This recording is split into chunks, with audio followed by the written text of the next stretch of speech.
Hello everyone, আসসালামু আলাইকুম। Mom's kitchen by Sultana, Jessore থেকে। কেমন আছেন সবাই? আলহামদুলিল্লাহ আমি ভালো আছি। যে যেখান থেকে দেখছেন সকলকে জানাই আন্তরিক শুভেচ্ছা ভালোবাসা। আজ এটা হচ্ছে রোজার আগের দিনের ভিডিও। আমি রোজার জন্য প্রস্তুতি নিচ্ছিলাম। এগুলো মশলাপাতি বেটে নিয়েছি। একদিন বেশি করে বেটে রাখলাম, যে কয়দিন যাবে পরবর্তীতে আবারও আমি নতুন করে বেটে নেব। এই হলো গরম মশলা গুঁড়া করে নিয়েছিলাম। হাতের কাছে যা পেয়েছি তাই গুছিয়ে রেডি করে রাখলাম, পরবর্তীতে আবারও করে নেব। সরিষা বাটা, আদা বাটা, জিরা বাটা, রসুন বাটা, পেঁয়াজ বাটা, কাঁচামরিচ বাটা, এগুলো কমন জিনিস, প্রতিদিনই লাগে। তাই ভাবলাম যে এগুলো যদি রোজার আগে রেডি করে রাখি তাহলে আমার কষ্টটা কম হবে। আমি জানি আমার আপুরা সবাই এরকম আগের থেকে কিছু কিছু কাজ গুছিয়ে রাখে। এছাড়াও কালকে রোজা, তাই ছোলা ভিজিয়ে রেখেছিলাম, কিছু ডাল ভিজিয়ে রাখলাম, যে ডালগুলো বেটে রাখবো ব্লেন্ডারে। আর ছোলাটাও সিদ্ধ করে কিছু রান্না করব, আর কিছু ডিবে রেখে দেবো। আমি এরকমই করি, ছোলা একটু বেশি করে ভিজাই, সিদ্ধ করে কিছু রেখে দেই ডিবে, আর কিছু রান্না করি। রান্না যেটা করি সেটাও একটু বেশি পরিমাণে করি, প্রায় 2-3 দিন ওটা গরম করে খেয়ে নেওয়া যায়, তাতে করে সময় বাঁচে। আর এই যে ব্লেন্ডার জারে নিয়ে নিয়েছি, ডালগুলো বেটে নেব, নিয়ে যে পরিমাণ দরকার সেটা। আজকে প্রথম রোজা, এগুলো আমি রোজার আগের দিন ভিজিয়ে রেখেছিলাম, আর আজকে প্রথম রোজা, বৃহস্পতিবার। তারপরে এই যে এদিকে ছোলাটা রান্না করতেছি, এই পরিমাণ রান্না করলাম, কিছু আমি রেখে দেব। আর আজকে ইফতারিতে মোটামুটিভাবে অনেক কিছুই বানাবো। হাজব্যান্ড আসতেছে ছুটিতে, শুক্র শনিবারের ছুটি।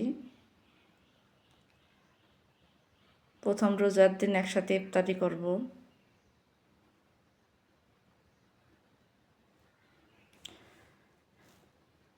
আমার ছোলাটা হয়ে গেছে, এবারে যে চপ ভাজতে চলে আসলাম। প্রথমেই পাকোড়া দিয়ে শুরু করছি, তো ভিডিও অনেক লং হয়ে যায়, তাই আমি পুরো ইফতারি আর কি শেয়ার করতে পারি নাই। তারপরে এই যে মেয়েদের জন্য খেলনা কেনা হয়েছিল, আর কি তারা মোবাইল নিয়ে বিজি থাকে, মোবাইল থেকে দূরে থাকার জন্য। আগে বাসা ছোট ছিল, কোনো জিনিস রাখতে পারতাম না, বাচ্চারা ঘরের ভিতরে খেলা করতে পারতো না, তাই সেরকম কিছু কিনে দেওয়া হয় নাই। আর এখন আমার বাসাটা অনেক বড়, বাচ্চারা ইজিভাবে ঘরে খেলতে পারে, তাই ভাবলাম যে ওদেরও টাইম পাস হবে, এটা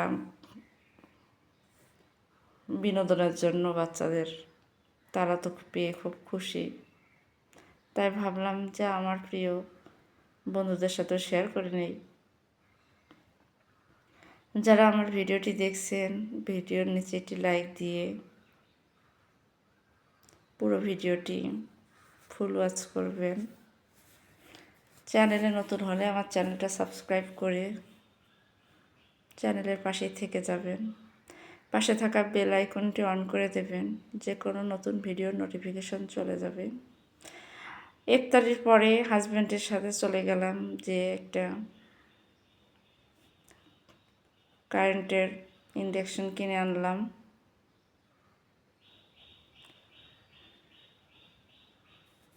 গাজী কোম্পানি ছিল।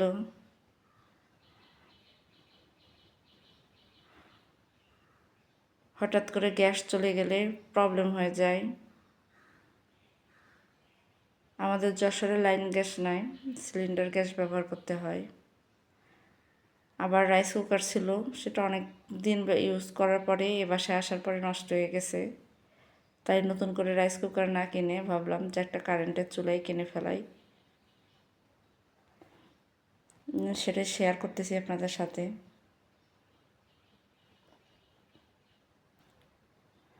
প্রথমে চুলাটা বের করে আমি আপনাদেরকে দেখাই।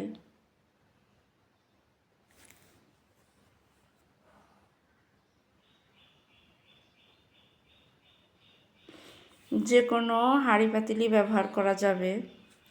আমি এটা নিয়েছি, তাহলে আমার এই চুলায় ব্যবহার করার জন্য নতুন করে আর কোনো কিছু কেনার দরকার হবে না।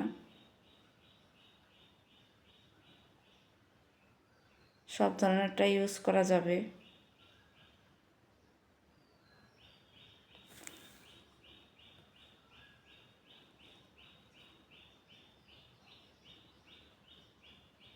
বেরই করতে পারতেছিলাম না, তারপরে যা হোক ফাইনালি বের করলাম।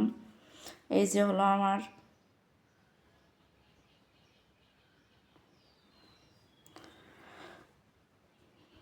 কাছে তো ভালো লাগছে। ব্যবহার করার পরেও দেখলাম যে না, আসলেই খুব ভালো হয়েছে।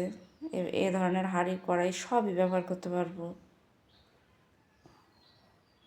আর রান্নাও দেখতেছি মাশাআল্লাহ দ্রুত হয়ে যাচ্ছে। 2200 ওয়াটের ছিল।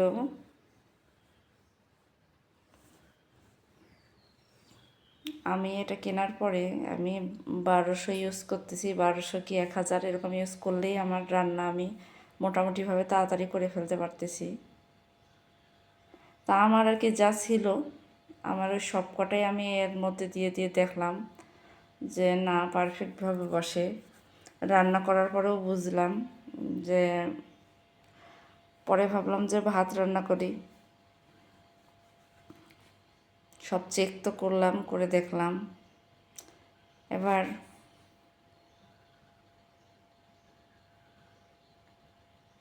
কোথায় বসাবো বুঝতে পারতেছিলাম না। পরে গ্যাসের চুলাটা সরাই দিয়ে এখানে বসাইলাম, যেহেতু লাইন এখানে কড়াই আছে। আর গ্যাসের চুলাটা সরাই আবার অন্য জায়গায় আনলাম, কিন্তু এখানে রাখার পরে দেখলাম রান্না করতে খুব অসুবিধা। পরবর্তীতে আবারও চুলার পাশে নিয়ে চলে গেছি।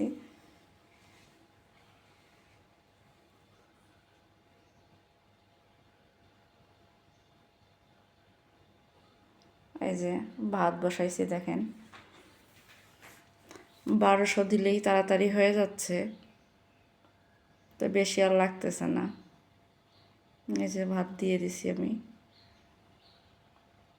আমি আজকে অল্প কিছু করে দেখাচ্ছি। ভাত রান্না করেছিলাম, ভাত রান্না শেষে আমি এই যে একটা তরকারি বসিয়েছি।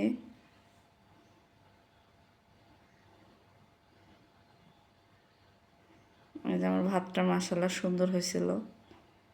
আমি তো ভাবতেই পারি নাই কারেন্টের চুলায়, তাও আবার বসা ভাত। আসলে কারেন্টের চুলাটা আমি আগে কখনো ইউজ করি নাই বলতে আমার মা করে না। আমার এক কথায় কারেন্টের জিনিস একটু ভয় করে।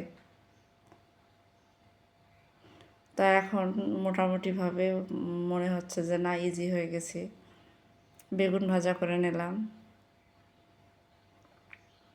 তারপর আবার বেগুন ভাজা শেষে বিটরুট ভাজি করলাম।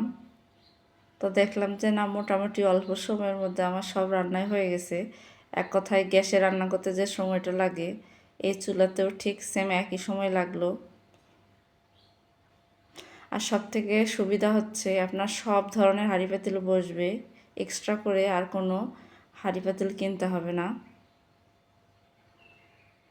চুলার দামটা যদিও একটু বেশি, কিন্তু বেশি হলেও অন্য কোনো হাঁড়ি পাতিল কেনাকিনি ঝামেলা নাই, একবারে হয়ে যাবে। এদিক থেকে আমার কাছে মনে হয়েছে এই চুলাটাই পারফেক্ট। আপনারা যারা ভাবছেন কারেন্টের চুলা কিনবেন, তারা চাইলে আমার মতো এরকমটা নিতে পারেন। দেখেন বেগুন ভাজা যেরকম কালার আসা দরকার ঠিক পারফেক্ট কালার এসেছিল। তারপর আমার জন্য একটা ব্যাগ আনছিল আমার হাজব্যান্ড, সেটা একটু শেয়ার করি। আমি আমার সংসারের ছোট ছোট জিনিসগুলো আপনাদের সাথে শেয়ার করি। এই যে ব্যাগটা আমার অনেক ভালো লাগছে। সাথে এই আয়নাটা এনেছে মেয়ের জন্য, মেয়েদের জন্য ব্যান নিয়ে আসছে। আজকের ভিডিওটা এ পর্যন্তই। যারা যারা এখনও লাইক দিতে ভুলে গেছেন, অবশ্যই একটি লাইক দিয়ে পাশে থাকবেন। আল্লাহ হাফেজ।